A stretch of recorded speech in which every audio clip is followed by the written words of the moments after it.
June 4ಗೆ Lok Sabha election ರಿಸಲ್ಟಲ್ಲಿ 100% ಮೋದಿಯವರೇ ಬರ್ತಾರೆ. ಈಗ ಮೋದಿ ಹೇಳ್ತಾರೆ 400 ಪಾರ್ ಅಂತ. ನಿಮ್ಮ ಪ್ರಕಾರ 400 ಪಾರ್ ಬರ್ಬೋದಾ? ಬರ್ಬೋದು. ಆಲ್ಮೋಸ್ಟ್ ಪ್ರಧಾನಿ ಅವರೇ ಆಗೋದು. ರಾಹುಲ್ ಗಾಂಧಿ ಅವರು ಇಂಡಿಯಾ ಮೀಟಿಂಗ್ ನಾವು ಏನು ಹೇಳೋಕ್ಕಾಗತ್ತೆ? ದೇಶ ಮಾರ್ಬಿಡ್ತಾರೆ 100%. ಮುಸ್ಲಿಮ್ಸ್ ರಾಜ್ಯ ಆಗ್ಬಿಡ್ತದೆ. ಈ ಪಾಕಿಸ್ತಾನದಲ್ಲಿ ಹೆಂಗಾಗಿದೆ, ಗೋಧಿ ಹಿಟ್ಟು ಎಲ್ಲ ಎಷ್ಟು 200 ರೂಪಾಯಿ ಕೆಜಿ 300 ರೂಪಾಯಿ ಹಂಗೆ ಆಗ್ಬಿಡ್ತದೆ. ಬೆಂಗಳೂರು, ಕರ್ನಾಟಕ, ಇಂಡಿಯಾ ಎಲ್ಲ 60 ವರ್ಷಕ್ಕೆ ಕಾಂಗ್ರೆಸ್ ಆಡಳಿತದಲ್ಲಿ ಇಂದಿರಾ ಗಾಂಧಿ ಅವರು ಇದ್ರ ಕಾಲ ಚೆನ್ನಾಗಿತ್ತು. ಇಂದಿರಾ ಗಾಂಧಿ ಅವರು ಹೋದ್ಮೇಲೆ ಇಲ್ಲಿ ಏನೂ ನಡೀತಾ ಇಲ್ಲ. ಇಲ್ಲಿ ಅವರ ದಾರಿಯಲ್ಲಿ ಯಾರು ನಡೀತಾರೆ, ಮೊಮ್ಮಕ್ಕಳು ಯಾರು ನಡೀತಾ ಇಲ್ಲ.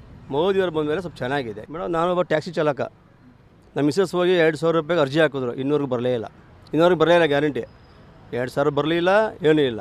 ಆಟೋ ಡ್ರೈವರ್ಗಳಿಂದ ಟ್ಯಾಕ್ಸಿ ಚಾಲಕ ಎಲ್ಲರಿಗೂ ಪ್ರಾಬ್ಲಮ್ ಆಗಿದೆ. ಪಾಪ ಕೆಲವರು ಓಲಾದಲ್ಲಿ ತುಂಬ ದುಡಿಮೆ ಮಾಡ್ತಾಯಿದ್ರು. ಇವಾಗ ಲೇಡೀಸವ್ರು ಏನು ಮಾಡ್ತಾರೆ, ಬಸ್ ಫ್ರೀ ಹೋಯ್ತೀನಿ ಅಂತಾರೆ. ಅವ್ರ ಹೊಟ್ಟೆ ಹೊಡೆದಂಗೆ ಆಯ್ತಾ? ಟ್ಯಾಕ್ಸಿ ಡ್ರೈವರ್ ಅಂದೇಳಿ ಆಟೋ ಚಾಲಕರು ಎಲ್ಲರಿಗೂ ಹೊಟ್ಟೆ ಹೊಡೆದಂಗೆ ಆಯಿತು. ಟಿವಿ ವಿಕ್ರಮ